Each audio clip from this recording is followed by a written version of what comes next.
Us. Yo, welcome to another episode of the Bad Patter podcast. Straight off the bat, I'd like to apologise first of all about the surroundings. We've had a bit of a fucking nightmare tonight, so we've lost our usual space. We currently have an acting crew in, taking up our space, but anyway. They call themselves actors, man. Wait a minute, where's the strippers in the pizza? Strippers Pizza top floor.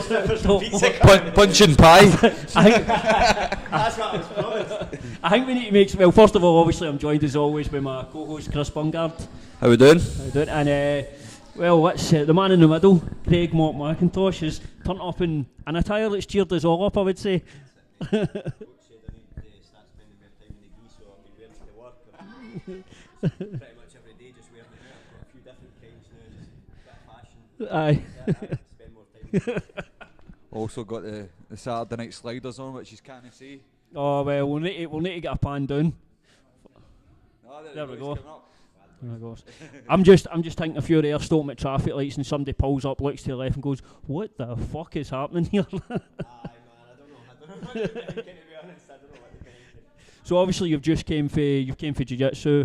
Where were you training tonight? Through at higher level tonight, Cameron was teaching a class at Right. Donnelly. Aye. He's been doing a lot of work with Oliver Taza and some of the John Danaher guys and that, so his details and stuff are on point. Aye. He's explaining some stuff with details that's a bit different to the way a lot of guys are explaining stuff, so I picked up some cool stuff for that. It's usually Danny Gray that takes that class. He's a really, really good jiu-jitsu guy. Not a lot of people know about him, but he doesn't compete. He used to compete years ago, he's not competed for years, but he's like excellent and pretty much always gets you better than me. And Danny's been with James Doolan for, I mean, he's before Scout Holidays, isn't he? He's been there that long. Many years, like probably 10 years anyway. He's a funny dude, I know. Aye, On Facebook, his comments always make me laugh. Aye, Put that brutal. out there, He's man. absolutely brutal, man. He just says stuff like that's what you get. He's brilliant. So you obviously with Cameron, he was out in America for was it quite a while he was out there for? Cammy went out to TriStar in Canada. Right. Canada, Stevie. Went out to TriStar in Canada. I could be lying when I say he went to New York, but he went out to. It might have been the last ADCC. Went to the last ADCC and he was training with the Danaher guys now out there. He's quite good friends with a couple of the guys in the squad, so when anytime they're in the UK or whatever, or even close to Europe, he'll usually go and train with them and pick up more details. And he's only a young guy, so it's pretty cool. He's thinking actually in the ADCC trials, so that's like massive. You know, there's Ross Nichols just won it for the UK, which is I think the last person anyway. I don't know if anybody else has won it for the UK recently, but Ross Nichols won it for the UK, which is pretty big. And all the other guys were. I looked at the whole bracket because that's my bracket. Ross Nichols top black belt went for the UK and he competes at my weight, and all the other guys underneath it were just like roided up Polish dudes. So Aye. Where's Ross? Where's he from? he's London. Oh wait a minute here. Right, sorry, Craig. Aye, what's on there? Aye. That's you. We good? Aye, we should be good. And then Aye, back. good. Hear No, me now? we're good. Aye, should be us. Right, that's See us. me Aye, right? cool. Cool. So sorry, what were you saying, Chris? Where's Ross? Training? London. He's down south. He's got his own gym, and it's like I can't remember what the name of his gym is, man. It's like X or something like that. I can't remember, but I'm sure he's like a Roger Gracie black belt or something. So have you ever had a chance to roll with Ross at all? Never, man. Nah. I've never had a chance to roll with him. I've watched quite a few of his matches. He's been competing a lot in Polaris and stuff like that. So, Aye. Pretty. He's like the best in the UK, pretty much. You know, everybody. Future says so. opponent, no? Future opponent? I don't know, man. That I day, don't know. man. I'm just doing a wee bit. I'm barely even training for the ends I'm doing. So. Well, you won't have any problems holding your trousers up with the amount of belts you're collecting at the minute. Aye, it's going quite well, man. He's heat. Aye, man. Fucking. It's just. I don't know what to say. I probably should be training harder because I don't really treat jiu-jitsu the way that I treated MMA. You know, like that last one, I only actually done. I tore my LCL. And it's still a bit dodgy than now, so I only got 3 proper rolls in for that last camp. See when you went into that one, I know because I've obviously saw you on your own podcast, Mopcast, and you spoke about the injuries, and so was your main issue getting into obviously the last competition? Was it cardio? What was just everything to be honest? It was the worst case scenario. I was pretty close to pulling out. I hate pulling out things, you know. But For the females. that's why it's called the Bad Patter Podcast. Oh, that's an easy one. Give me that one. Sorry, continue, my man. Oh fuck. I was told that I couldn't. At one point, I was struggling to walk more than anything, and then I started drilling a wee bit. Just it gradually loosened up, and round about a week and a half before, I had to kind of make the decision to. Right, am I going to try? I was about 2 weeks out, and I said, right, I'm either just going to try and roll here and just tear it, like try and roll properly, because there's no point in me fucking just no rolling at all and then going into the event without doing any rolling or any training whatsoever. So I thought, I need to do some training. So I just thought I'll do. I got 3 full rolls in with good guys, and that was that. I never tore during those rolls because it was a partial tear. So it's either at that stage it's either healing or it's getting worse. And if it gets worse, you're out for 6 months. If it heals, then you can usually recovery time's about sort of 4 to 6 weeks roughly. And it's no tore, but it's hanging by a thread. So it's Is there also, seeing you're going into the competition and you have been injured and you've not been able to train what you would as much as you'd like to? Does that affect your confidence at all? It took the pressure off actually. Right. It was actually made it better. It took the pressure off because I never expected much of myself going into it. Everybody that trains with me knew that I wasn't. I wasn't prepared as well as possible, but I got a lot of confidence. That guy I got first. It was good when I seen I had him first because I knew he was going to be really tough. Right. And I thought, if I can get past him, I should hopefully be all right with the rest of the stuff that I can do. And just getting the toughest match first, because I would hate to went against him feeling unfit. And having a tougher match first. So I just thought it was good to get him first, and I thought, right, I'll just try and put him away. He'd beat my pal Stevie Wayne, he'd beat my pal Charlie. You know Charles, he'd beat them, and they'd both said to me, "No, look, you'll beat this guy. You're technically better than him." Jack Dickinson. He's a TFT boy, so he trains with down in Sunderland. He trains with Andrew Fisher and all that. He actually coaches jiu-jitsu for them. Man, he's been up training before. So that was the situation I was in, and I just thought, do you know what? There's no pressure on it. I did think, fuck's sake, because the other 2 guys, Jack Brown and the guy for 10th Planet, Chris, they're both fucking leg lock guys. You know what I mean? So I'm going into that with a fucked knee, just thinking to myself, like, here we go. And then what do they do? The only guy that's not really a leg lock guy, Ollie, he pulled out, so they put this Jack in. I thought and he'd beat both of them by leg lock. That Jack wins Macy's matches Beniba, and I just thought, fucking right, I went for 2 leg lock guys to 3 leg lock guys with a fucked leg. I just thought, this isn't going good. But I also know that, with grappling, you can kind of control where everything goes anyway. You can really, it's up to you, kind of. It's just maths anyway. You can kind of control what happens most of the time. So, I just thought, no, as long as I didn't want to overcommit with that Jack, I was kind of holding back quite a lot. So with Jack Dickinson, I was holding back and thinking, I didn't want to show my ace cards, So, because I went for a wee bit of neck tie, I got a hold of his neck at one point, and I didn't really fully commit to it. I just let go and thought, nah, I'll wait till he gets a wee bit more comfortable. He got a wee bit more comfortable and started loosening up, because I watched his match with Charlie, and Charlie really should have tapped him about 4 times. I said that to Charlie beforehand. He left too many openings, and with the openings, I knew if he left those openings with me, I would catch him. So I was just letting him loosen up, letting him just take my time, making sure he didn't catch anything on me, and letting him get more and more confident. And he got confident and sat up on to Turtle, and he hung out there for way longer than he should have hung out in Turtle. And that was that. The sequence had started, and usually once the sequence starts, you're no getting out of it. Aye. But ultimately, even getting in with the injury, it was a good day for you. Aye. You looked comfortable, especially in the last fight I watched with Jack. You had the solid mount several times, and you looked as if you were a lot relaxed instead of your usual go for the kill. You know what I mean? Aye, I think that's the thing with jiu-jitsu rather than MMA. For some reason, obviously there's no punches involved, so you can take your time a wee bit more. And I don't know, I just always feel a lot more relaxed. I think the MMA background helps me a lot for jiu-jitsu because, worst case scenario is that you have to tap out and your fight gets hurt for 5 minutes. And at this stage, if somebody beats me, they're probably quite good. So I'm just going to give them credit and say, right, the guy's. Totally. You know what I mean? The guy's quite good. My pride gets hurt. But in MMA, usually you lose. You've put your fucking soul into it for 10 weeks, and you get beat. And what do you say? You're beat. You've probably got a sore face.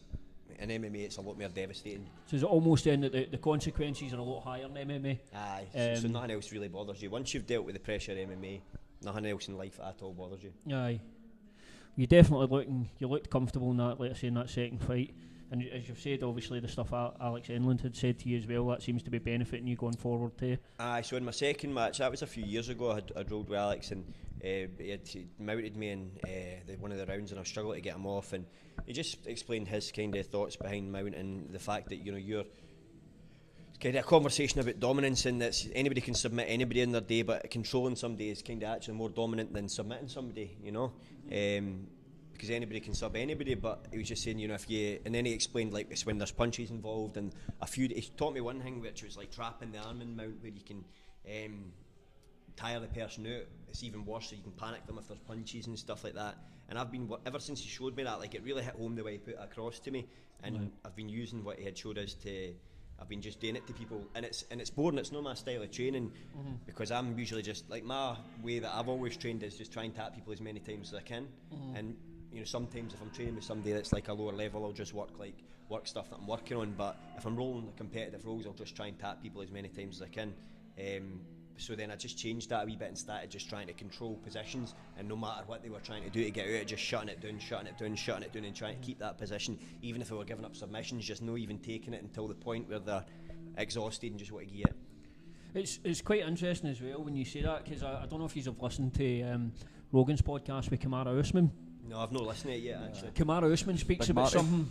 He talks about that as well. But Kamara Usman talks about something quite similar to what you said there, or what Alex said to you, is that he prefers to dominate an opponent, or he did in his wrestling. He would rather dominate and string it out rather than get a quick pin, or in an MMA fight get a quick punch. He likes to dominate them because he felt that then opponents couldn't say, oh well, it was a lucky punch. There's or, not really any that. coming back for that. There is no coming back for it if you're dominating. For example, the way he performed, 5 rounds, 25 minutes. I mean, for that, the way he performed against Tyrone Woodley, you can say what you want to say about maybe Tyrone Woodley turn up, but he got beaten every second of that fight. There was no. I can't really think of a fight either where somebody's lost 5 rounds clean and then came back like maybe a year later or that and turned it around. Rarely will you ever see that, do you know what I mean? Can you think of anything? No. And I think when you're talking about that as well for Tyrone, I think the motivation, it's so difficult for him to get back to the title because of how he was as a champion as well. It would be hard for him to get back. So like Holloway Aldo, that happened. They tried to rematch, it didn't happen. Dillashaw done it twice. Probably that was the closest. Dillashaw done it to Barral twice. Dillashaw has obviously got his own issues as of the day. That's right. Another United. Aye, I know. Did you see that? They're all on it. Everybody's on steroids. It was weird though with the Dillashaw situation. Obviously, with him bottom. Because he was on Rogan's and he was talking about strength and conditioning coach and how scientific and how all that. It's and fucking really scientific. What were you doing? Were you using a special type of needles that they don't know about that yet? You see a picture of him eating it, it's got like about 100 tubs of stuff just all on the table. You're like, what is all of that? You don't see what's under the table, but... I liked how he came out first though. He made the first post. Like, saying he's getting up his belt and stuff for that, so I don't know. Very interesting to see what. I just think there's no smoke without fire though, because if like when they remember Cody made that daft comment like about a year and a half ago, he said he taught everybody an alpha male how to juice, and you're just like fucking hell, do you know what I mean? So that you've got that comment, and then he's getting busted. The two, when you add the two up, it's just you hear things as well. I wonder why they do it though. Like they've got all this testing, you'll still wonder why they actually do it. Because I don't know, but did you hear? I've heard things as well about gyms in America and that, about what it's like when guys go in there. They've got their special programs that come in and meet Dr. George in there. He'll sort you out. By the way, that's my doctor. He's no. Yes. I've heard the same about a lot of gyms in America as well. So it's. I think it's in the sport. It's rife. It's become a bit more. Certain cultures, it's not frowned upon as well. So like maybe the way that we grow up. You didn't really hear, like I never even heard about steroids until a few years into MMA. I didn't even know what the point of it was, but some people, like in some cultures, like in Brazil for example, it's not illegal, they'll grow up and it's like in their acai, you know what I mean? It's not even it's I mean, you hear steroids, but you just think you're massive, but there's so many other layers to it. It's like EPO and stuff for it doesn't necessarily make you massive. It's a lot of your recovery, the stuff now as well. It's not for getting big and strong, it's to help you recover faster. And that's the main thing. That's the main difference, is the recovery. You know what it's like. Both of you have obviously been through hard training camps. Jagging up for day one. Fuck's sake. Yeah, you could tell with some of the, when you had the first come in, you could see like the before and after with some of the fighters like Barral and Belfort and stuff like that. You could clearly see the definition actually changing, and then the performances. Baby, when the lights we're back again. We'll apologise for the setup tonight. You see me doing that, I'm just keeping the lights on. Sorry, on you go. Just you can tell with their definition of their bodies and obviously their performances, because when USADA come in, their body's changing and then they'll start getting beat. Like Belfort, Barral. They need to just put in lifetime bans or something like that. The only way to sort it, lifetime bans, 2 divisions, fire like a division for folk that want to take it here in fucking Japan or something like that, and just have them all smash each other roided out their heads. But it's no fair, and the body type, your body type changes that much as well. So the people that are on it, I feel like if you've took it, even if you're coming off it for a year, you've still got the benefits for everything you've ever done. So it almost means, like when you look at it, the people that aren't doing it, it's almost stupid that they're not doing it, because the people is like, people maybe they say they go through their whole career, let's say they go through the amateur circuit, roided, then they go through, the novice pro circuit, roided. They're not really getting properly tested until UFC. So if they smash enough people to get to the UFC, which they really should be able to today, if they're even half skilled with the advantage that they're got, if they're taking that, and then they come off it, right, when they're about to get signed for the UFC, they've still got all the muscle, they've still got all those wins that they've racked up for doing it. And then, fair enough, they're maybe not going to be world champion, but still they're going to end up a lot of money, potentially hurting some. Aye. I mean, how do you think folk in 1FC feel? Because 1FC have sent Vitor, but they've not just sold. They've no signed the UFC Vitor. They've signed what looks like TRT. The Phenom's returning. I feel sorry for folk in 1FC. There's some eyeballs getting kicked straight out of the heads in there. I'll tune in. It's all right. That's the thing. Like, I'm not saying I wouldn't want to watch it. I got hooked on the sport off watching guys like fucking Gary Goodrich fighting. Do you know what I mean? Like smashing. He was letting people punch him in the head because he was that fucking juiced up. He's going hitting them again. I was watching that fucking, and that's what I thought. Oh, these guys are mental. I just love the madness in it. But I didn't realise that these guys were all like fucking that juiced up. That's why they were so mad. Aye. Didn't get me wrong. Some of them people are just characters and stuff as well. But it's bad. It'd be better if they just say, if you can't get rid of it, just make it even with folk. It used to be more even, didn't it? You need a league for the guys that don't want to take stuff like that. Because I've read into like what the bad side effects and things like that are. There's probably people that know more than me that will say that there's no or whatever. I don't know, but for me it's just something I think fighting, like for martial arts is about who you are as a person, like your mental fortitude, all these things, and I just think it takes away from that. You're needing a helping hand. It takes away from it. It's like having a crutch in it. Aye, like fine, have a league for the guys that want to cheat, but for the guys that don't want to cheat, then they need to have, they need to have something like you said, or they need to have, and even then guys are getting popped left, right, centre. It's honestly scunnered me with the sport quite a bit, to be honest. I'm going to get stuck with him on Bellator. Oh, you were saying you were asking for them all. He was down here saying, just send me here to America, I'll deal with the juice heads. Do you think that's what's going to happen then? You'll get a few of these boys on Mexican supplements? On them. Probably, they're on what, the day off test? They're on the day off. Isn't as thorough as it is in the UFC. Nah, it's commission in it. Is that what it is in that, the day off test? So what was it they called that? It's a stupidity test really, more than anything else? Aye, that's what they seem to talk about. So if whatever people just come off it, I don't know. I guess that's what I guess. I'm quite naive with all that stuff, but I've got a rough idea. You've got other situations like the John Jones pulsing thing. To me, that just seems like a free rein for John Jones to do whatever. Because every time that thing shows up, he can just it's pulsing effect. Aye, because it's long-term metabolites, so that it's pulsing. So what that means is it's something that's been in the system. I can't remember what the date range they gave was, but it's something that's been in the system from a certain time period ago. But it just makes you think, man, it gives him so much more advantage for. That's what I think anyway, because I've never heard it before. It seems like it's a John Jones thing. It doesn't seem like anybody else's. Aye. He's definitely done something.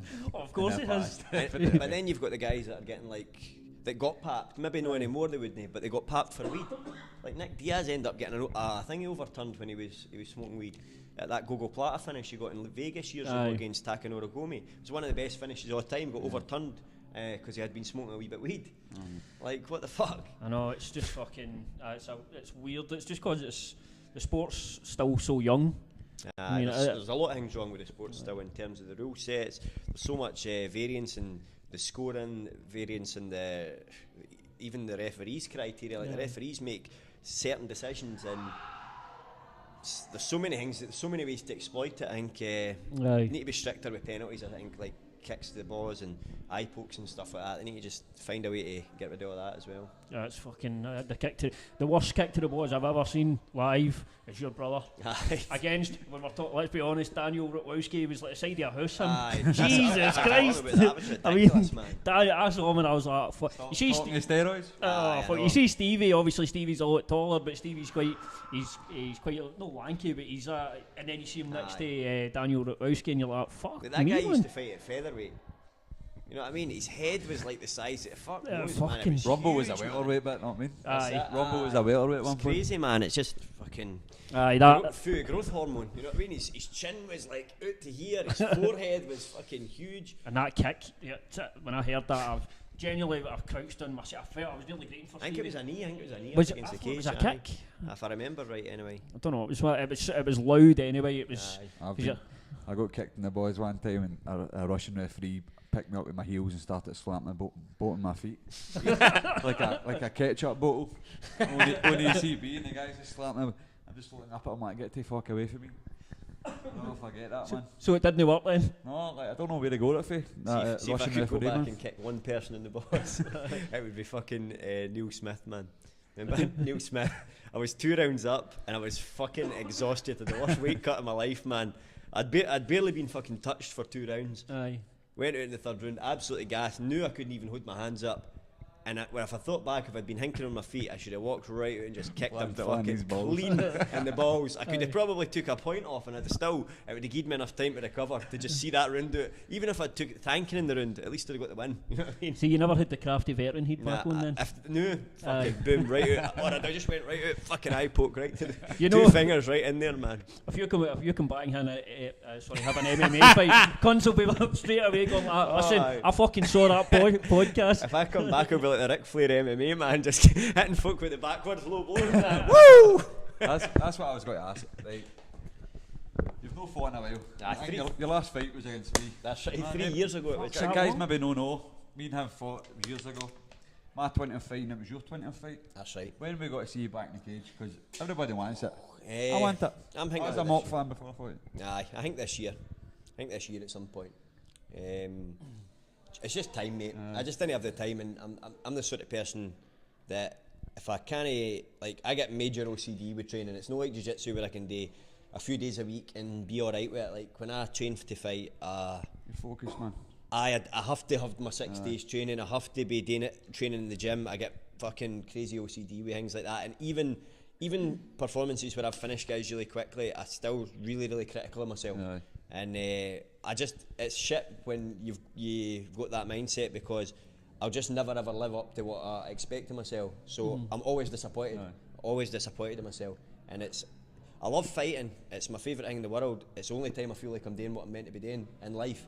You know what I mean? But I hold myself to a higher standard that I'm always disappointed in myself, you know? And it's not something that plays out perfectly, because it's a fucking fight at the end of the day. Fights aren't they? And that's what I need to get more in my head, because I expect everything to go perfect in my head, and it's just that's not how fights work, you know. But I went back, I done a spar a few weeks back. I went in and I got a spar with Danny Henry, and it was good. You know, I was still doing alright. I feel like everyone's been nice to me. My wee brother wasn't being nice to me.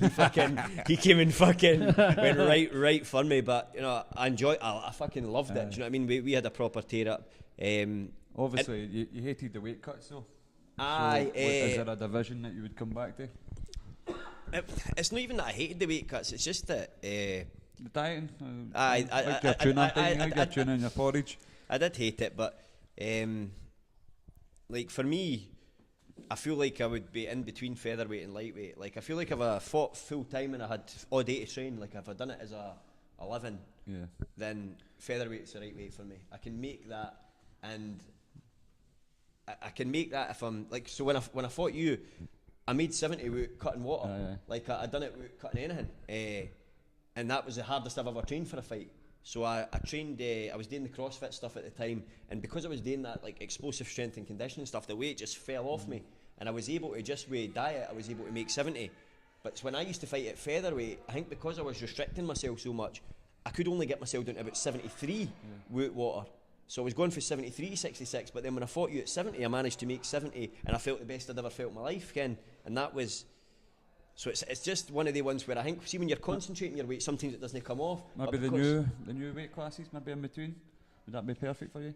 I think honestly, like, see, featherweight, if I was fighting a good level guy, at featherweight, when I fight at featherweight, I've got in my head, like, nobody in the world can beat me. That's what I think in my head. And that's really what you need if you're fighting pro, do you know what I mean? But when I fight 70, I don't think like that. I think, you know what, I'll beat most good guys, but I'm not going to beat everybody. And that's not the mindset as a pro fighter, you know. Plus your style of fighting, which maybe cost you the fight against me. Try going to for the finish. So do you think maybe now if you went back you would still fight the same, or do you think you'd maybe hold position, land strikes, see the wins it, or would you see that finish? Would you see that finish? Fucking dive in the neck. No, but if it's in there, it's in there. You know what I mean? That's as simple as that. It's the way that I like to fight, but I thought about. I took 3 fights there. I accepted 3 fights and I never got them. So like a few times I've took fights and it's no work to it. So it's coming. It's coming. I do want to do it, but the other thing as well is you're seeing there's a lot of opportunities, it seems like, now for fighters. There's a lot of shows. I would love to get on a nice show. It'd be good, aye.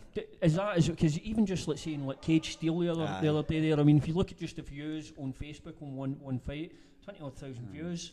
And there's definitely more opportunities for fighters. Everybody tells me to do it, and like Callum says, Callum was watching the sparring when I was back doing it, and like that's having no sparred for probably about the best part of a year, you know. And I was holding my own all right. And Danny said the same to me. Danny said after it, and it was fucking. It's nice when somebody that's in the UFC says that. It's encouraging. Do you know what I mean? And he said like, no, he says you should get back. You've still got it, and fucking, and it is what I love to do, but. I don't know, man. I just fucking I do love it, and I need to get a few in, but I'm 3 year out as well. Do you know what I mean? I'm 3 year out, and I don't think it's helped that I've been doing jiu-jitsu, because even though I've been 3 year out, I've been active. So people aren't just like, it's not like you've gave yourself 3 year of recovery and let your body just heal up. That's another thing too. My body's falling apart. I'm only going to be back for a few fights for a bit of fun. My body's fucked. Like my body is fucked completely. Aye. What about telling some of the listeners about the gym you train in, and you've always got a busy mat up there? That's going really well, man. I've been coaching for just over a year now. I've got a great bunch of guys now, and I've got my regulars now that are constantly in the gym. Sanalo and it Smack. Aye. Smack, no? And see, to be honest, that means a lot more to me than fighting ever meant to me. Anyway, because see, helping somebody else win means more to me than winning myself. I always found winning quite easy, and it came to me quite easy. And for other people that maybe don't find it as easy, if you can get the people to win, that means a lot more to me. And you can change folks' lives with things like that. Do you know what I mean? Like just helping people get to where their goals are means a lot more for me. Like for instance, like I've been training with Gary Priestley for years. You know what I mean? And in the last week while we've been training a lot together in the last couple of years, and his jiu-jitsu's went through the roof. It's got so much better. Since we've been messed about with heel hooks and stuff, he came out to California with me. That was a big confidence booster for him. He got substantially better. He's got fucking he's got a lot stronger and stuff lately. He's a lot more dangerous. He keeps getting fucking very close to catching me, and he won that belt at Naga. You know, and that meant the world to you as well. That meant the world to me to see him, because he's got a wee daughter in the house, and he brings up a wee daughter, a wee son. Gary well, he's a great guy. That's what I mean, and see somebody like that that's fucking grafted their arse off for 10 years. He's coming on 10 years as well in training, and I think how hard it is being the smallest guy in the gym, and you just keep coming back all the fucking time. All the guys are bigger than you. Like, used to have to spar fucking Rab Tuesdale, me, my wee brother, all the times. You know what I mean? And we didn't go light, and they're coming. He's coming in back to the gym, and no, even that. See if you've no been in touch with him for a week, or you've not seen him for it. he's fucking texting you. You want a spar mop? Aye. You know what I mean? Or do you want a roll? When you're like, Aye. if you're the weird guy asking a bit, you've probably find that with Paul Craig. You know what I mean? You've always been smaller than him. Aye, definitely. And his fights as well, like he's always fought the tough fights as well. Aye, that's it. So shit like that helps me a lot. I like to see people do well, and now I've got a bunch of really young boys. Like even for instance, Coonley, I think about just having a place. I'm not running a full-time facility. I didn't have the time to run a full-time facility and be coaching every day. But see, just having somewhere for people to go in an area that doesn't have anything, like. Coonley, if I didn't coach when I coached, Coonley would have never been doing what he's doing now. Jordan Struthers would have never won the fights he ended up winning. There's all these the boys that are really doing well, and I'm not the sort of coach that's ever going to be like, I can bring people so far on, and if I ever thought to myself I couldn't bring somebody further, I would point them in the right direction, and that's how I think coaching should be done. I see people that get crab it with folk and think that they own somebody when they're coaching them. You don't own anybody. Everybody's on their own journey, and it's up. And if you can be a positive influence in that person's journey, then send them in the right direction. So that's kind of my feeling. I've got a bunch of young guys now, and they're all pretty dedicated. And this will be the first time I've got a couple of guys coming out fighting. Young John McCartney, he's a wild wee fucker, and he's just come off the tag. And fucking, I've got Craig Perry, who's a friend of mine. I've got these two. They're going to be out fighting within the next sort of couple of months. So they'll be the first boys that I've trained again since I've started coaching again. That'll be out fighting. So it'll be fun. I hope you don't mind me saying, but when you were young, like mixed martial arts and training, basically saved your life, didn't it? Aye, 100%, aye, and I think that's why it's so important to me, because 100% if I hadn't found MMA, my life would be a completely different path, like completely different path. And you remember me for when I first started fighting. Remember I fought fucking Kevin Devine 3 times in a row. Three times, but you'll probably remember how much a prick I was when I beat him the first time I beat him. Do you know what I mean? Like I was fucking giving it fucking fuck everybody. Do you know what I mean? Like going off my head. And mate, you've just won a fucking C-class amateur MMA fight where you can't even punch the head in the ground. But you'd think I just slaughtered them.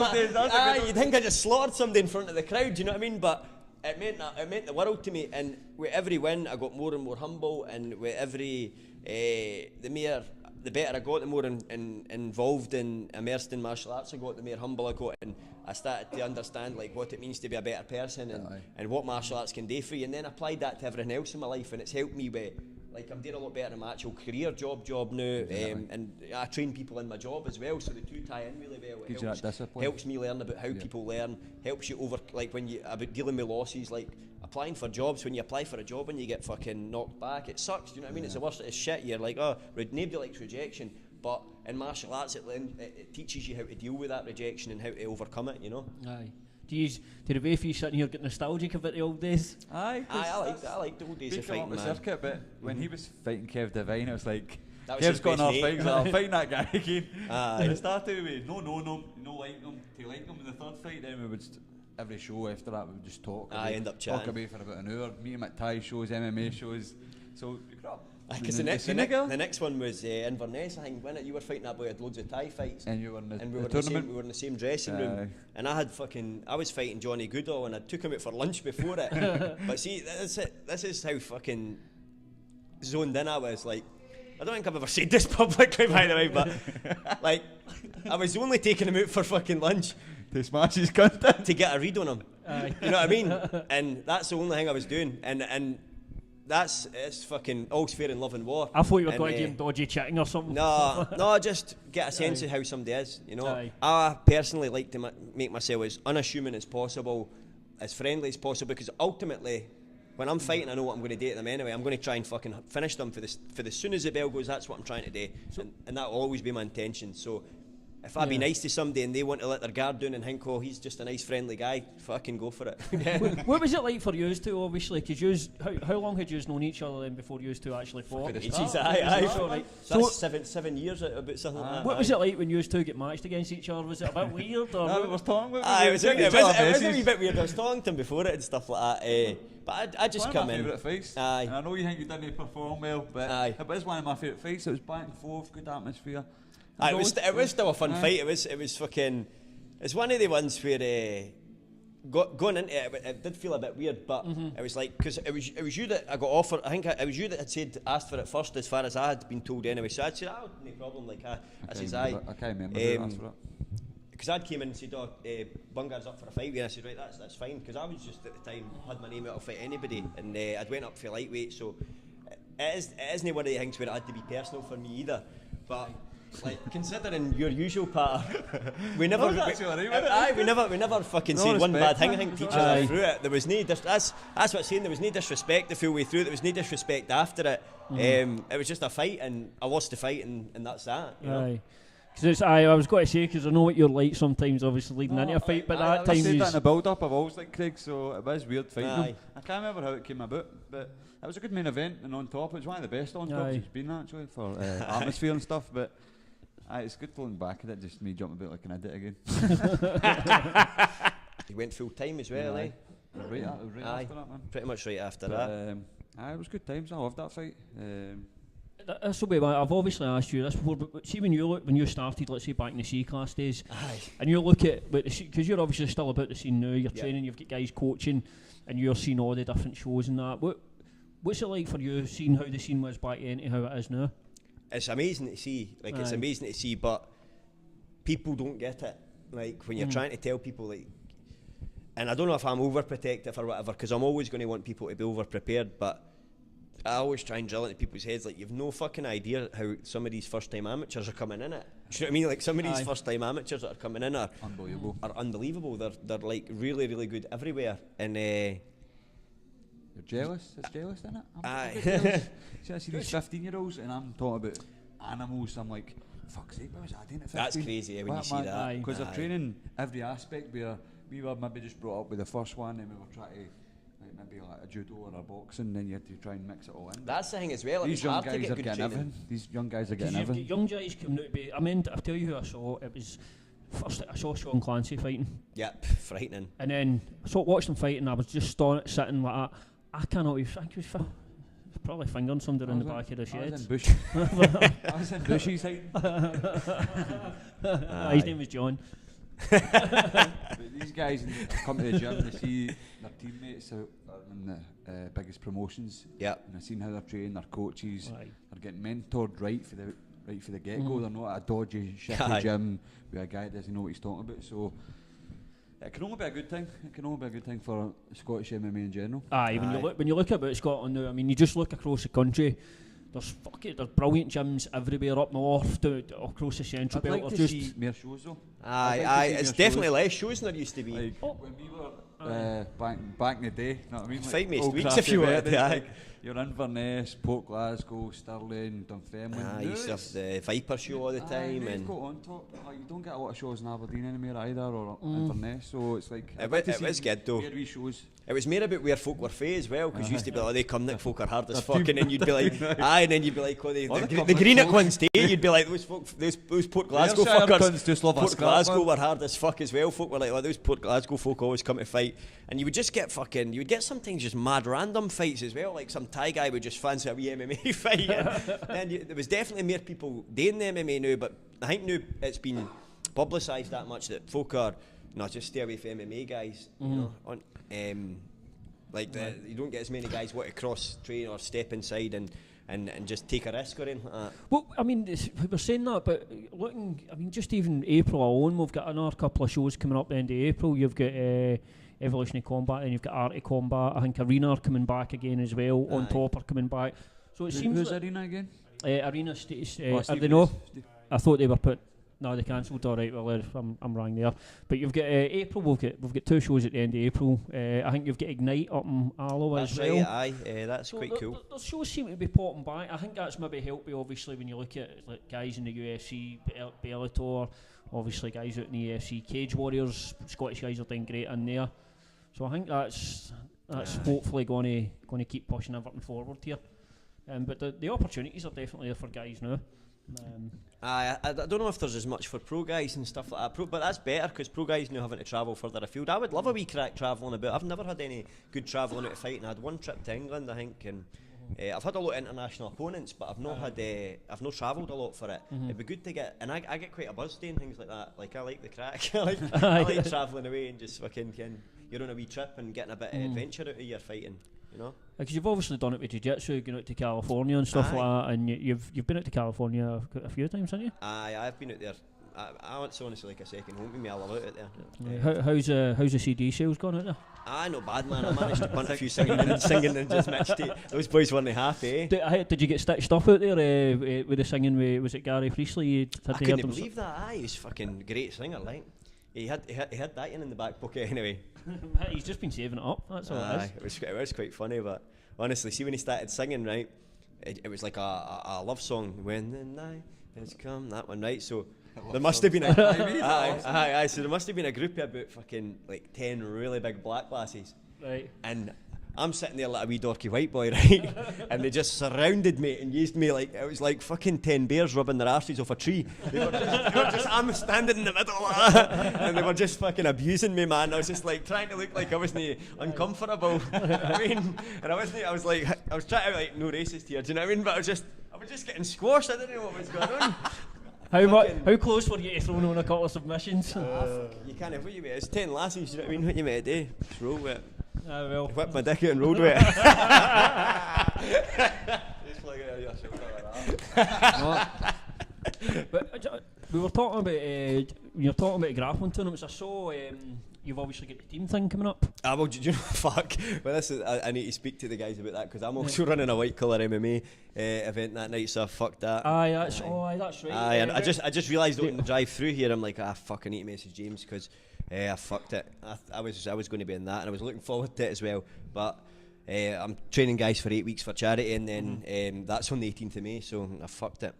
Tell us a wee bit, but I've obviously spoke to you online about that. I'd been asked you a couple of things about it. So it's good, man. What it is, and I know there's opposing opinions on this stuff, which is fine.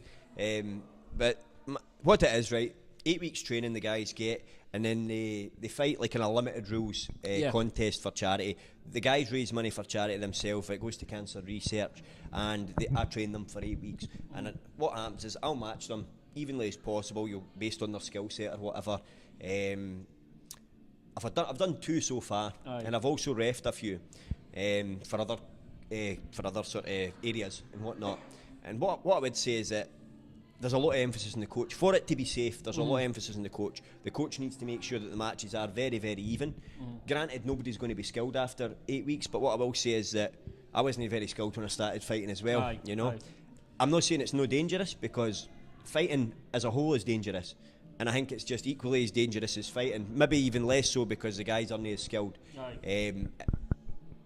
If you get 2 guys round about the same level fighting, it's always going to be a fight, you know. So, but these guys they know that they're going into that. They're putting that on the line for charity, raising money for charity, and ultimately, kind of what happens is it gives the guys a glimpse at MMA, at what it looks like, and ideally they continue training after that.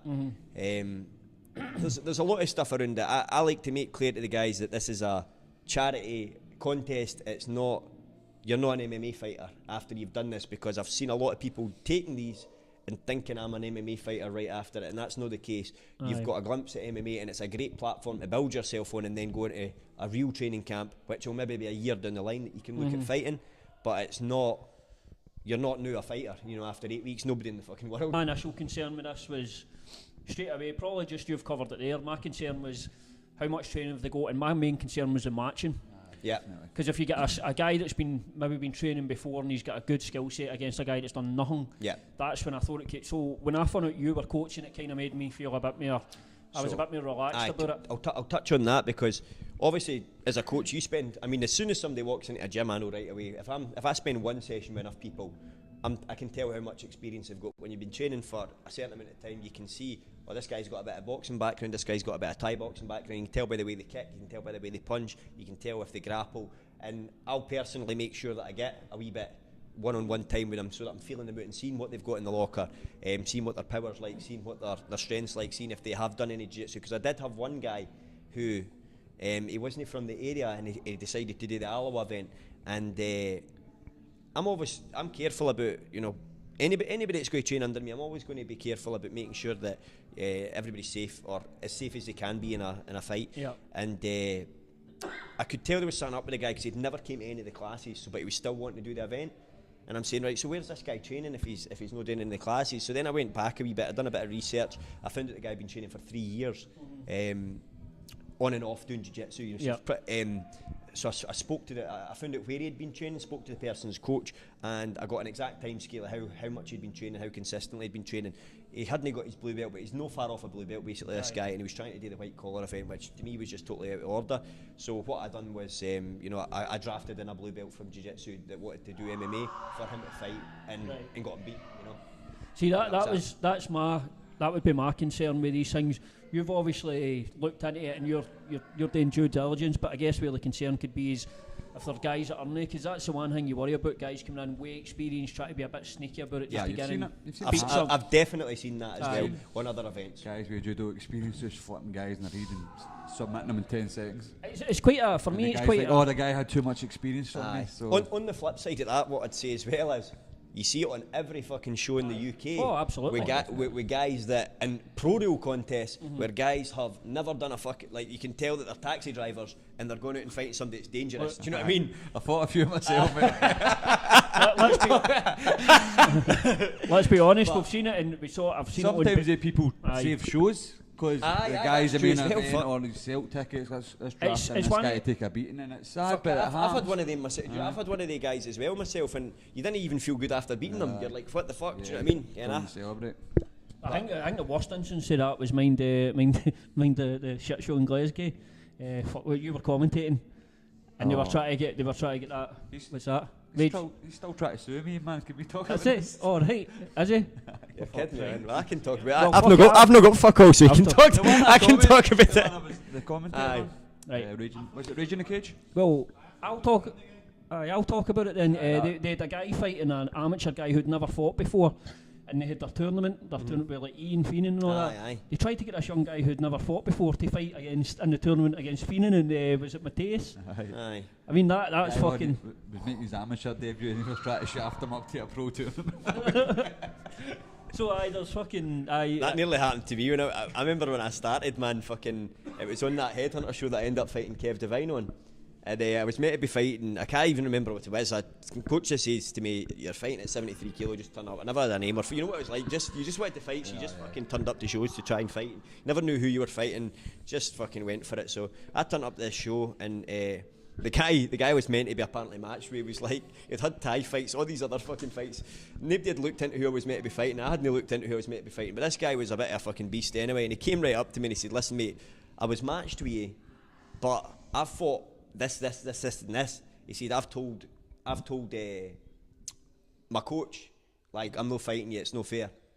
You know, because he would have kicked the fuck out of me. You know, he would have. That's the truth. You know, when experience matters. And at the time I'd been training for 6 months, something like that. You know, I started fighting after about 3 months, roughly. That's actually alright, him saying that. No, about 6 months I started fighting after, and the guy came. So let's say this was 9 months when I'm got to fight the guy, and the guy came up to me and he said, look, I told my coach I did what to thank you, basically. So that's how I ended up with Kevin, because they looked for a last minute opponent. Because this guy had loads of fights, but I wasn't giving a fuck who I fought. But that just shows you like how important. I know like everybody wants to think, I'll fight anybody in the world and all that, but it really matters to build yourself up in fights. I mean, you want good experience at amateur, but you don't want to fight somebody that's so fucking good that you just get absolutely leathered and you feel like a fool. You know what I mean? And that you're never going to reach that gap, because when you come up against somebody like that if you think, I'll never be able to get that gap.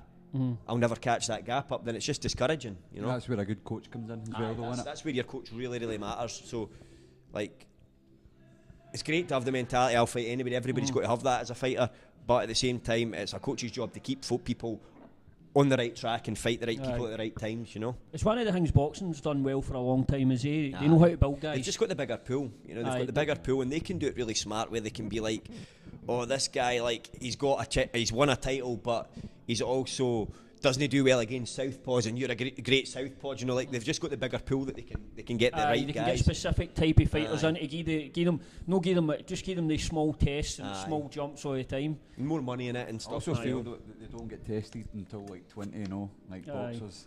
Some guys are like 2-50. Whereas here, MMA can be a brutal.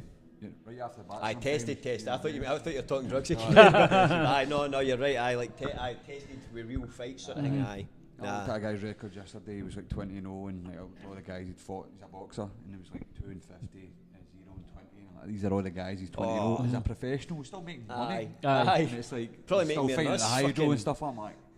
Man. There's some guys kicking about in boxing that are just absolute fucking bangers. Like I've seen it. I've seen guys, and even worse with these fucking kid on belts that are kicking about in boxing than that. They know as well. There's like 50 fucking district this, district that, and you just it's just like go the amateur route and then go the proper pro route as well. You know what I mean? It's just everybody, but it doesn't matter because the people that know. Mm-hmm. You know, absolutely. Like the people that know boxing know the real guys and the guys that are coming up in the country. But there's so many people that just want to kid themselves on with that, which is a bit weird. It's probably one of the things, especially over the years, where I guess where a lot of folk have favoured MMA because you're more likely to get the good fights early on. That's the thing. Like I never wanted to kid myself on MMA. I wanted to see if I could be the best in the world or not, and I found that I couldn't. That was it, you know. I guess that's one thing you do. You find out using the UFC, probably a prime example. There's no building. A lot of the times there's no building guys up in the UFC. A lot of the times it's just you're getting fought. No. But I mean, if you look at, like, for example, let's say Craig White. He got chucked in his first fight against Neil Magny. Then Diego Sanchez, and you can say Diego's maybe a little older. About 50, but he is about 50, but he's got experience, and even his last fight, he's old enough to whoop Mickey Gall. He gave fucking Mickey Gall. Gave him a fucking horrible. He gave him an old man beating. He showed him that was a daddy beating, man. He done exactly what you spoke about earlier.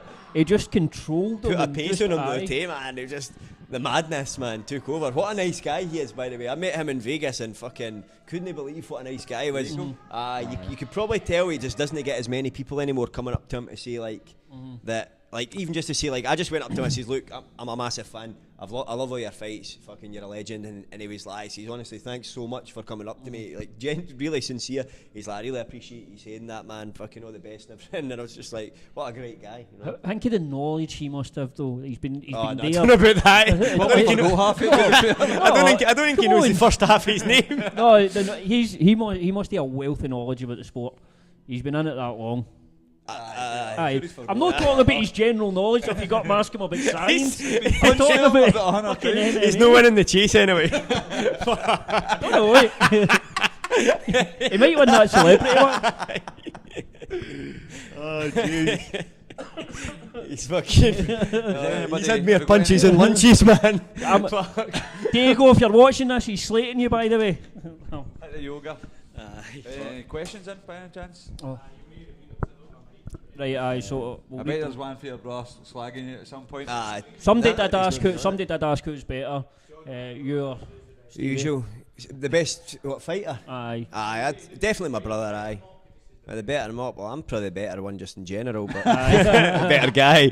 But fucking there's 3 mops on there. I've got a bigger brother as well. He's actually the hardest. He doesn't like the fighter that and compete, but he's actually battle too. Has he gave you a few beatings over the years? Does he do the podcast with you? Aye, Barry produces it, man. Barry's. We'll need to talk about that in a wee minute or two. That's right, man. Mopcast. Barry's fucking. See, to be honest, man, Barry's like, if I'd put the hours in that Barry's putting in music, he's like dedicated himself. See the way that he plays every single instrument. He's played like some big gigs, played Tea in the Park, he's played fucking big in Carlisle and stuff like that. And ever since I can remember, since like primary 7, he DJs, he does sound, he can produce music, produces dance tunes, he does fucking everything really to do with music. He's just like super passionate about it.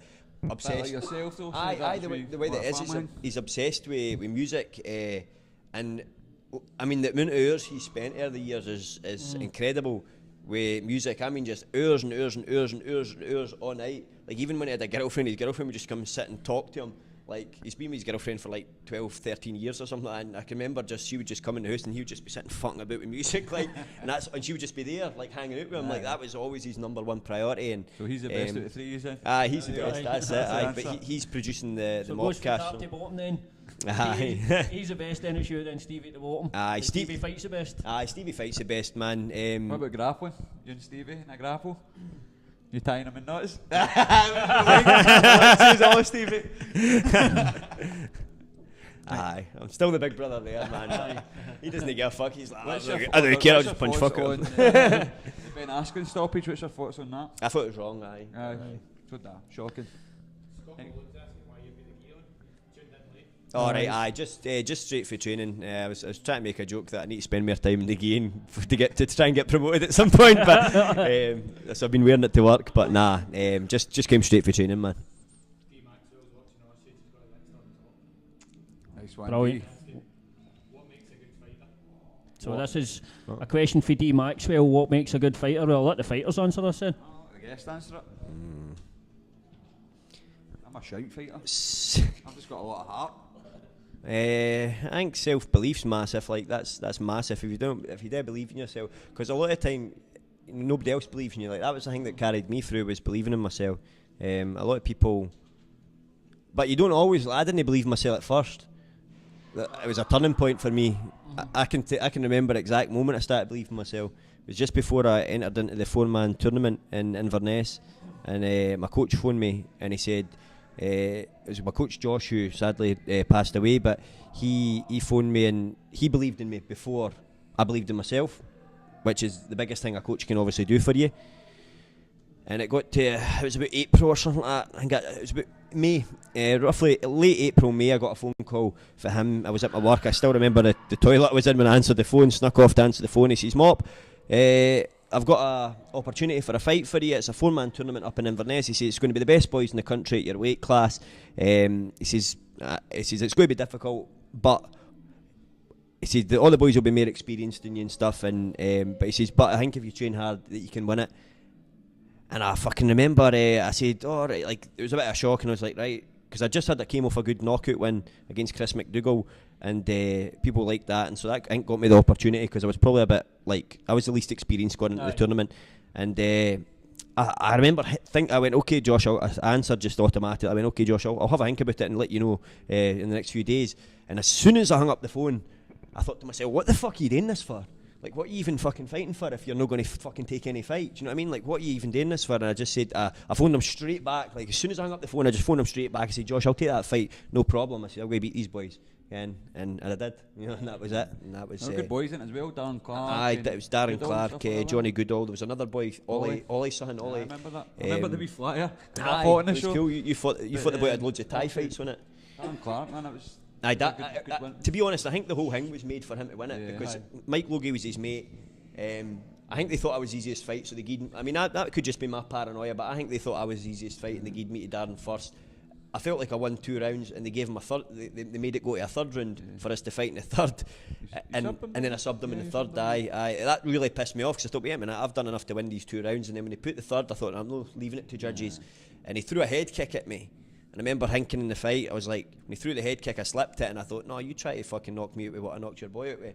And then I just fucking flipped out and I got him up against the cage, cracked him, took him down, and dash choked him. And that was that. Goodall was a pretty easy one for you, though, wasn't it? Goodall, I just felt he was too strong. He was too strong, and I just thought to myself, I'm going to be better than him on the ground. I can remember thinking, it was easier to plan strategy then, because I remember thinking to myself, I'm better than him on the ground. I think I'm probably better in a fight than him. He was alright at Muay Thai, but I thought to myself, what I'm going to do? Oh yeah, fucker. Sounds like somebody's getting murdered downstairs. There's an actor task going on. Oh fuck. I'm about to go down, man. I remember just thinking to myself, I think in a fight I'll be better than him. So I just kind of turned it into a street fight, just walked right up to him and fucking started cracking him basically. And because I hadn't been training very long Muay Thai or anything like that. I'd only been doing about 6 months Muay Thai, and so I just started punching him basically, and I forced him to take me down, because I thought it's going to be a lot of effort taking somebody as strong as that down, and my wrestling wasn't that great. So I thought I'll let him take me down, sweep him and submit him, and that's probably a bit more conservation energy. So I just attacked him. He took me down. I swept him like I thought I would, and dash choked him, and that was the win. First round. Good night, Vienna. Aye. There you go. Somebody who's asking the question? Cameron Galloway's asking what's the best UK show you've fought on. So excluding Bellator, so take it away. For me, On Top probably. On Top, and I fought on Top a lot. SFC was fucking brilliant. Do you know something, right? When I fought on SFC and I fought on SFC and the fight that never happened with Matty Lawrenson, I never really gave them as much credit as they were due at the time. But those guys paid me for that fight. Aye. And they didn't just pay me for my fight, they paid me for my ticket money. They paid me well over £1,000 for I mean, he pulled it on the day of the weigh-in pretty much. But those guys still paid me for the fight, so I think I've ever even give them proper credit for that. But shout out to Richie and that, because they were decent guys and they were trying to do good for Scottish MMA, and probably too much on the good side, to be honest, that to even do that, because I guarantee you 99 out of 100 promoters are never going to do that and pay a guy if your guys pulled out of hard lines, you know.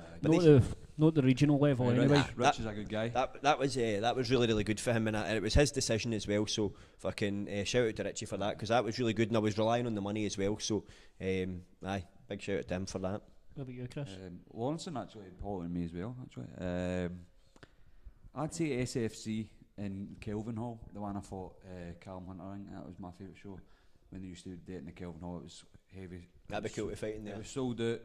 Callum had a crowd, I had a crowd, and it was a great atmosphere. I think it was a draw that night, so I liked fighting at the Kelvin Hall back in the day. What a fighter he is, Tate. It'd be great to see him back fighting, man. Madness, absolute madness. I think he's retired. Is he retired? I think he had a problems with his knees. Let me ask you a question then before we go on.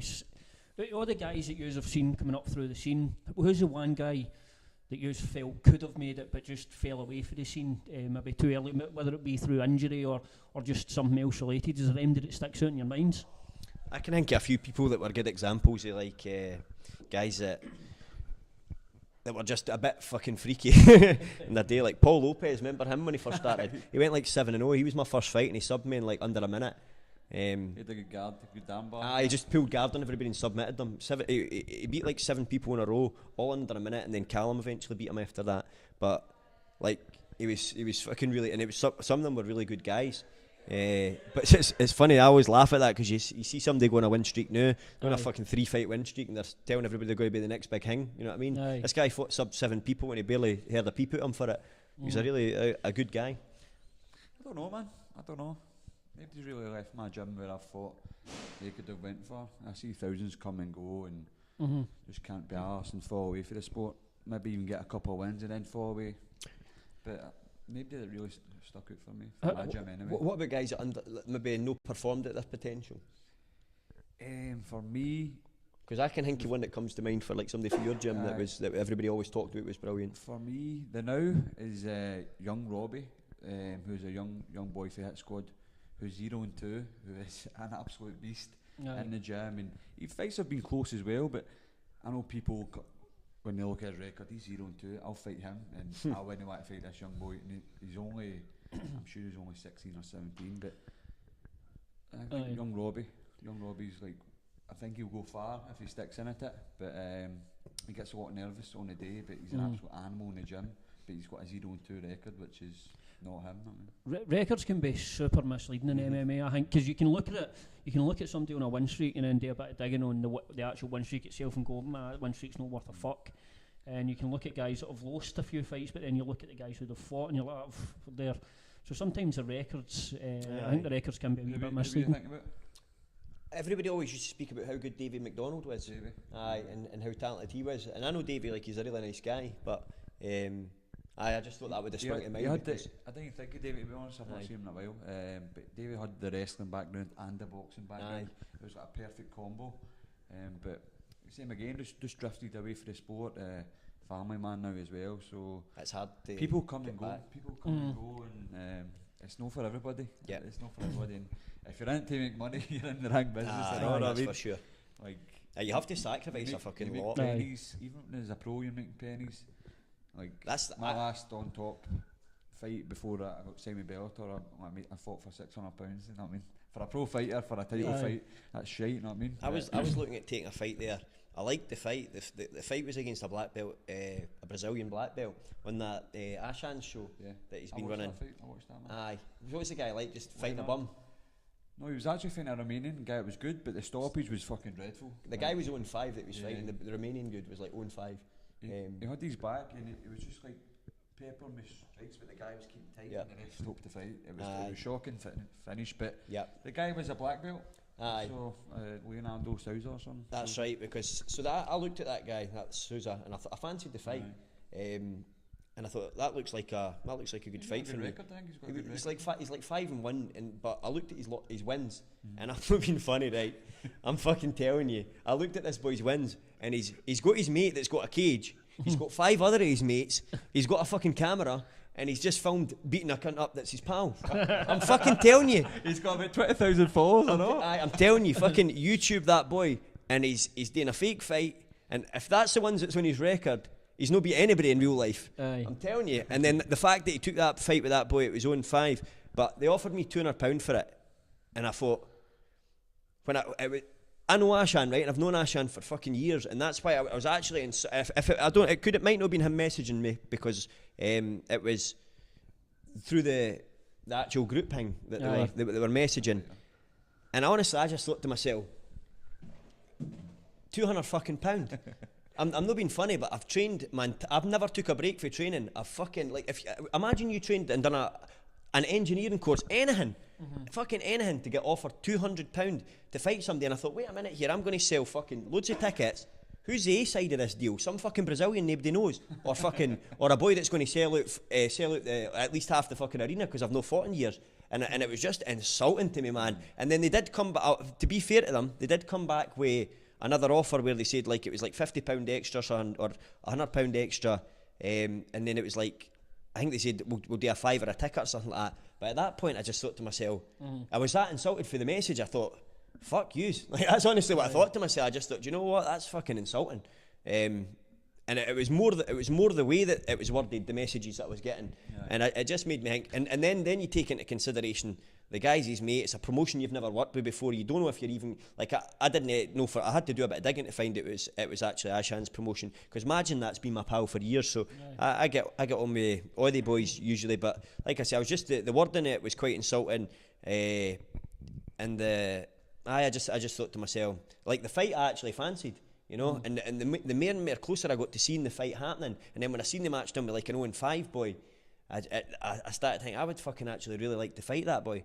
So that would be cool. Like, see if on top wants to put that on, I would love to fight that fucking Souza cunt. Just pay me a half decent wage, and I'll knock that cunt clean out.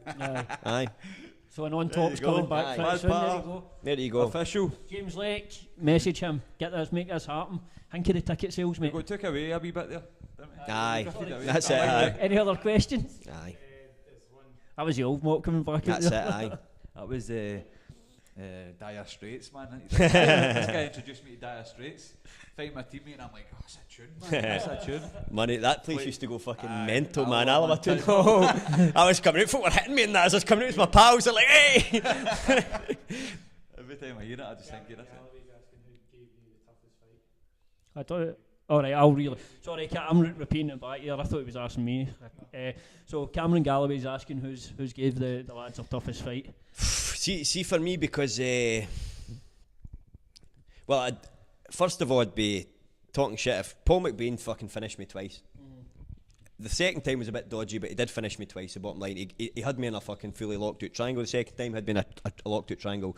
The first time, both times was under 2 rounds. So I've got to say, the guy finished me twice. Do you know what I mean? And both in ways that usually I finish people. He punched my fucking head in the first fight for a mounted triangle, and he caught me in a triangle still in the second fight. So. What was a class fighter though? Aye, so I've got to give respect to him. But probably the worst tanking I had was when I was exhausted against Niall Smith, and I was just absolutely exhausted, and fuck, I was concussed and stuff. That's the worst damage I've ever had in a fight, because I think I'd already dehydrated my brain that bad that getting hit anything to the head, I was like, fucking hell, I was concussed now after. I've never been knocked clean out, but that was probably the closest. And again, Niall's one of the guys, he's just, if you know, you know, he's a fucking tough, durable guy. I mean, he ate everything. He ate everything that I flung at him. He ate a flying knee to the head. He ate some clean body kicks. Aye. He defended some crazy submissions. It was pretty fucking cool. Finishing Niall's no easy And task. you were the same in your fight. That was fucking ridiculous. Like, I thought 3 or 4 times I had the necktie locked clean up, but you must have been going over that. You had a triangle with me as well. That was at the very start. You took me down and I locked up a triangle when I was putting elbows in. I made the mistake of attacking your arm for a second, which let you posture and pass. Because that was where you. Things you can look back at, but in the time. Oh, definitely. In the moment as well, you're like fucking. But, split second decisions in it. So my pro fights were always my toughest 3 fights. My toughest fight is probably an amateur fight. It was a guy I fought called Stephen McCready, and I fought him in Maryhill, and it was just 3 rounds. It was just a 3 round of war. But I can remember he broke my nose, but I remember sitting backstage after the fight and I felt sick. I felt sick because it was that beat up. My shin still got a lump into the new. Still got a. That's feel like just lying on my back taking a leg kick, and that was my amateur days. And my nose has no really been the same, and I felt beat up after that, worse than like the Fletcher fight and stuff like that. So Steve McCready, who's a great fighter as well, tough, strong striker. But I remember that fight. That was in the was it? But that wasn't in the Maryhill Community Hall, was it? That's fucking mad when you see that now. That's with the DSGI as well. Yeah. But it's mad to see that. So Steve McCready, he whipped my ass that day. Well, I won the first round, and then he won the second and the third, but done damage to my nose and my shin. And I can remember just sitting at the back like, oh, I feel fucking sick. just the beating, man. See when you take it, see when that's like you're saying the one with Niall and that one here, how long does it take you just to start feeling human again after that?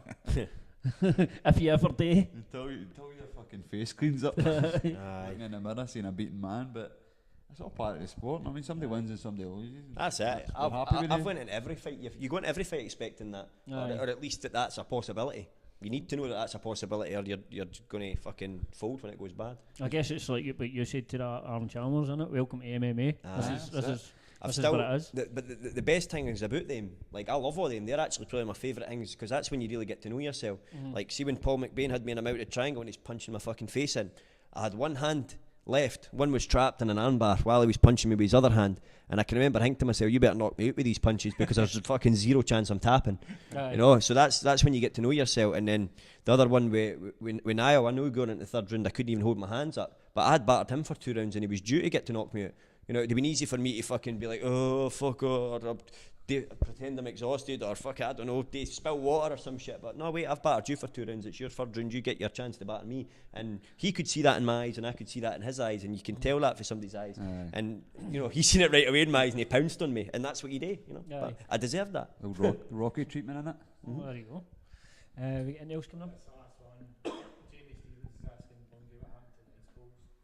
So Jamie Stevens is asking Chris Bungard what happened to the ice balls. Can you elaborate? I don't know about ice poles. I was promised fucking dominoes and strippers. But listen, that's after the show. Oh right. That's all right. Perfect. Again, do you know what we should actually? Obviously, we're on our podcast, and now tell us a wee bit about what got you started with Mopcast. I know you've done your second or third. 2 now, 2 kind of. Done a Facebook Live for a bit of practice. All it was something me and my brother had been talking about for a few. Actually, for about a couple of years, we've been talking about that, and like my big brother's got a family and that, so he's not got as much time. I've got 0 time. That's my biggest problem with everything in life. You know, like every single day is jam packed. I go to work, I come home, I coach at a PT, and that's my day every single day. And then at the weekend, a PT all weekend, and then on Sunday a PT, and I teach my class, and so I've got 0 time. You know, and we eventually decided, right, look, I'm training a Sunday. After that Sunday, I'll have people through probably rolling. You know, some rant. A lot of people stop into my Sunday session at a day. Submission Sunday 4 to 5:30. Stop in. There we go. But I do that, and I get a lot of guys for their gyms, and that's how I've always trained. I like training with loads of people, and I feel like you learn good that way. You know, getting different body types and experiencing different body types. It helps you improve and deal with stuff that you wouldn't see always. So with the submission Sunday, I thought I'm going to have guests in, so that's always a good way. I can say to somebody, look, do you want to come in and train with us on a Sunday and then jump on the podcast after it, and you know, we'll get a bit of crack. So And it's a way to socialise with my friends that I didn't get to see that much. It's harder and harder to get time with your pals. So all of that combined, and I just thought, no, let's do it. We've got my big brother's he can produce this shit really, really well. So I was like, well, look, I've got that available to me. He's got a studio. Why not do it? It makes sense. I love MMA. I can talk about it for hours, as you can tell. Aye. And so why not get a bash? And people seem to like it, so it's good. What's that? But I need to keep getting Callum on, man, because definitely the humour's better when he's on. I'm not that funny. I'm quite a serious guy, but he's fucking hilarious. He does come out. Sometimes I'm. But he's good, mate. His arms healing up and stuff like that. He's been jumping in a wee bit too early, like just desperate to train, because he fucking loves it, man. That's it. I don't think he's ever going to give up, man. He fucking absolutely loves it. That video got put up. It was like a time hop thing, watching the horse racing. And he jumped about his I was in fucking tears. Hit it. Come on, Purple Ronnie. Come on, Purple Ronnie. Fuck, beat me again. You kept thinking it was come back. It's come back. Fuck it, it's in there. That was quite funny, actually. You're some man, Callum. Aye, he's fucking one of a kind anyway, that's for sure. I went to Celtic training ground with him, and his dad, obviously Callum's not a Celtic fan. Yeah. And his dad's a Celtic fan. Right. And his dad was laughing at me and Callum. Aye. But all the players and that, so aye. Great. Yeah, he's a good guy. I like Callum a lot. Aye, hopefully he'll be back on the EFC soon. Aye, he's going to be out there trying to get another fight again. I think fairly soon, pretty much. He's just desperate to get back in there, as you can imagine. Like, it just sucks when you're fucking injured and it's brutal. It's the worst thing for a fighter because you just want to train. Like, for me personally, like Chris was talking earlier, like there's loads of guys that come and go in the sport, but see when you're one of the guys that's just always trained, like for me, probably for you too, for Callum, it's fucking keeps you sane.